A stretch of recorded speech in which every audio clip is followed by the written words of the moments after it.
వాళ్ళు ఎవరో మీరే అనుకోండి, చెప్పాల్సిన అవసరం. ఈ మాయలో ఉన్న వాళ్ళు ఎవరైతున్నారో నాకంటూ ఏ ఫామ్ హౌస్ లేదు, స్పష్టంగా చెప్తా ఉన్నాను.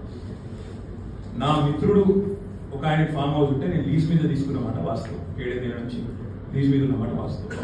ఒకవేళ అది ఎఫ్టీఎల్లోనో బఫర్లోనో ఉంటే నా మిత్రుడికి నేను చెప్తా, దగ్గర ఉండి అవసరమైతే నేను కూడా పోయి, ఇక్కడ నేను లీజ్ ఇస్తాను కాబట్టి అక్కడే ఉండి నేను దగ్గర ఉండి కూలగొట్టించి వస్తాను. ఒకవేళ అందులో ఏమైనా తప్పు ఉంది ఎఫ్టీఏలో బఫర్లో ఉంటే నేనే దగ్గర ఉండి కూలగొట్టించి వస్తాను.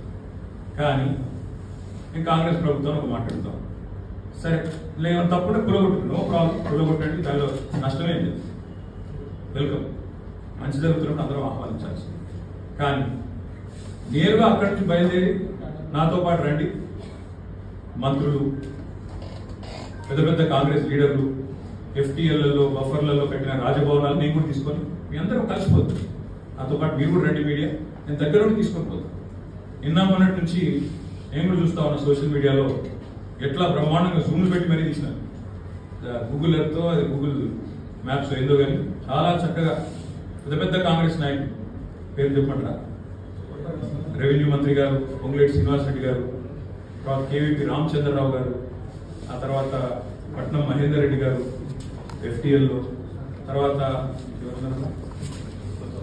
సుఖేందర్ రెడ్డి గారు కౌన్సిల్ చైర్మన్ గారు, తర్వాత మన మునగా మధు యాష్కి గారు, ఇంకా చాలా మంది ఉన్నారు. ఇంకా ఇంకొకటి కూడా ఉంది, రేవంత్ రెడ్డి గారిని కూడా 7 చూపెడతాం. మీరు వస్తా అంటే రేవంత్ రెడ్డి గారు కూడా చూపెడతాం, ఎక్కడ ఉందో మీకు శాటిలైట్ మ్యాప్లో అంతా చూసుకోండి. నేనేమంటున్నా అంటే ఐ వెల్కమ్, ఎక్కడ నా పేరు మీద మీడియాలో ఏదో వేసేసి ఏదో జరిగిపోయింది ఏమైపోతుంది, ఆడేమైనా తప్పుంటే కొట్టండి, నేను కొద్దట వెల్కమ్. నా పేరు మీద ఏ ప్రాపర్టీ లేదు, లీజ్ మీద నేను ఉన్నాను.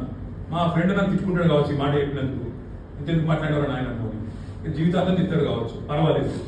నేను తప్పు జరిగితే దాన్ని కూర్చోడంలో నేను దగ్గర ఉండి సహకరిస్తాను.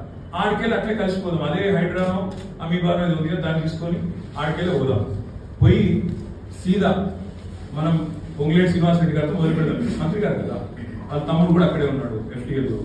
కూలబడతాం, జనం ఒకటే రోజు మనందరం ప్రజలకు పారదర్శకంగా ముందు నిలబడదాం, మీరు మేము. నాకు ఎలాంటి ఇబ్బంది లేదు, ఎలాంటి అభ్యంతరం లేదు. They want to take some action.